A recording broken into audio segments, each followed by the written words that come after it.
ఒరిస్సాలో విచిత్రమైన పరిస్థితి. బెంగాల్ నుంచి వెళ్ళినటువంటి వాళ్ళు ఒరిస్సాలో అరాచకాలు చేయడం, అక్కడ అట్లాంటి వాళ్ళని పట్టుకోవడం, అక్కడ మర్డర్లు ఇట్లాంటి ఇన్సిడెంట్స్ చోటు చేసుకోవడం, అరెస్టులు చేయడం, జైళ్ళల్లో పెట్టడం జరిగింది.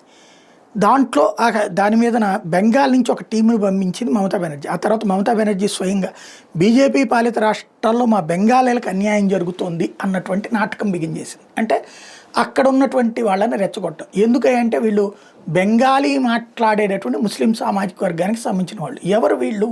బంగ్లాదేశ్ నుండి వచ్చి బెంగాల్ ఐడెంటిటీ కార్డులతో నాటకాలు ఆడుతున్నటువంటి వాళ్ళు. ఇప్పుడు భారతదేశంలో ఉన్న తీవ్రవాదులు ఎక్కడెక్కడైతే దొరుకుతున్నారో వాడు ప్రతి ఒక్కడికి కూడా బెంగాల్ ఐడి కార్డులే ఉంటాయి. ఓటర్ ఐడినా లేకపోతే ఏదో ఒక కార్డు బెంగాలీయే ఉంటుంది. అంటే తీవ్రవాదులు అక్కడికి వచ్చేసేసి పాకిస్తాన్ నుండి నేరుగా బంగ్లాదేశ్ ద్వారా అక్కడ ఐడెంటిటీ కార్డులు సమకూర్చుకుని దేశమంతా తమ కార్యకలాపాలు విస్తరిస్తున్నారు. బీజేపీ పాలిత రాష్ట్రాలు అట్లాంటి వాళ్ళని పట్టుకోగానే మమతా బెనర్జీ ఆ తీవ్రవాదులకు మద్దతుగా నిస్సిగ్గుగా దేశద్రోహం చేయడానికి సిద్ధపడుతోంది.